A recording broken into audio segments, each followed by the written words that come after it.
Wolverine is a fictional character, a superhero who appears in comics published by Marvel Comics. Born as James Howlett and commonly known as Logan, Wolverine is a mutant possessing animal keen senses, enhanced physical capabilities, 3 retracting bone claws on each hand, and healing factor that allows him to recover from virtually any wound, disease, or toxin at an accelerated rate. The healing factor also slows down his aging process, enabling him to live beyond a normal human lifespan. Wolverine is a mutant with a number of both natural and artificial improvements to his physiology. His primary mutant power is an accelerated healing process, typically referred to as his mutant healing factor, that regenerates damaged or destroyed tissues of his body far beyond the capabilities of an ordinary human. This power facilitated the artificial improvements he was subject to under the Weapon X program, and later comics called Weapon Plus program, in which his skeleton was reinforced with virtually indestructible metal, adamantium.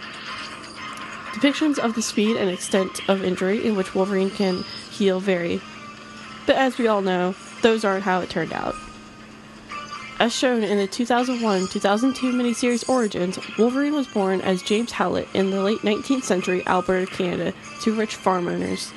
The character grows into manhood on a mining colony in northern British Columbia, adopting the name Logan.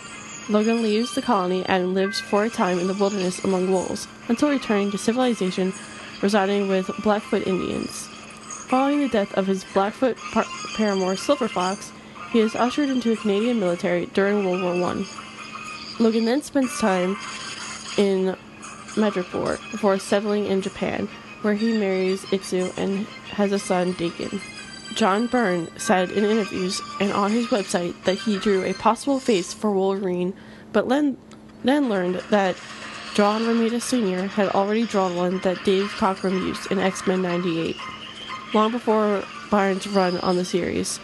Later, Byrne used the drawing for the face of Sabretooth, an enemy of the martial artist superhero Iron Fist, whose stories Chris Claremont was writing.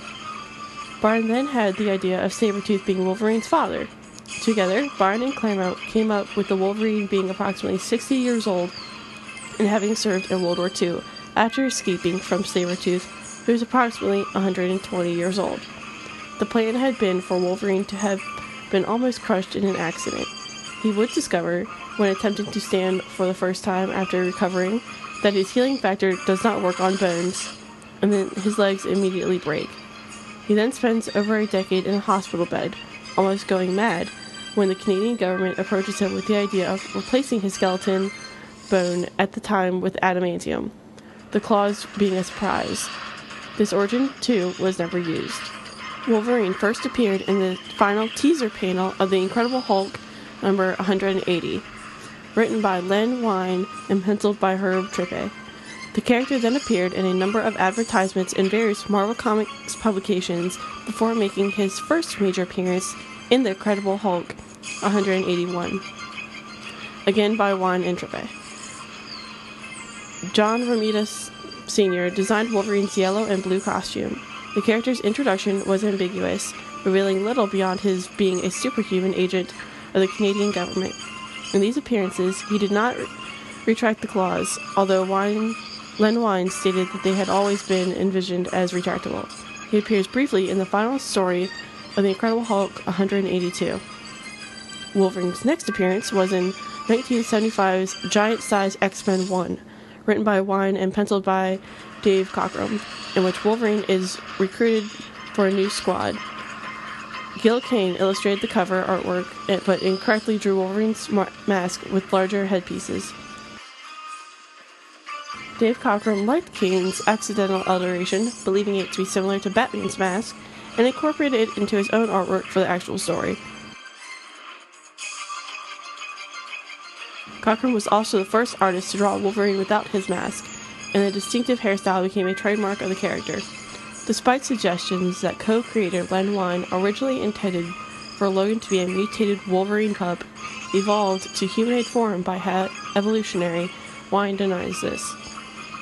Wein has stated in a conversation with Stan Lee, included on the X-Men Origins Wolverine Blu-ray special features, that he has read 10 Things You Do Not Know About Wolverine, which states that he was originally intended to be a mutated Wolverine pup, and this has rekindled Juan's frustration. He again stated that he had always known that Wolverine was a mutant. In X-Men 98, April 1976, a biological analysis of Wolverine suggests that he was in some way different from the other X-Men, and in X-Men 103, Wolverine says that he does not believe in leprechauns, to which the leprechaun replies, maybe leprechauns do not believe in talking Wolverines either. In an article about the evolution of Wolverine included in a 1986 reprint of The Incredible Hulk 180 to 181, titled Incredible Hulk and Wolverine, Cockrum is quoted as saying that he considered having the High Evolutionary Plan a vital role in making Wolverine a human. Writer Wine wanted Wolverine to be the age of a young adult, with superhuman strength and agility similar to Spider-Man. This changed when Wine saw Cockrum's drawing of the unmasked Wolverine as a hairy 40-year-old. Wine originally intended the claws to be retractable, and part of Wolverine's gloves, and both gloves and claws would be made of adamantium. Chris Claremont eventually revealed that they were an integrated part of Wolverine's anatomy in X-Men 98, April 1976. Hi, Drew! So yeah, I guess you could tell I got you for Secret Santa, and I apologize for my really horrible voice, because I am sick while I'm doing this, and it is final this week, well actually it's a Friday, and so I really hope you enjoy this, because I remember you were really excited about your Wolverine balloon, and I was like, hey, I can make a podcast about Wolverine! So I hope you enjoy this, and Happy Christmas!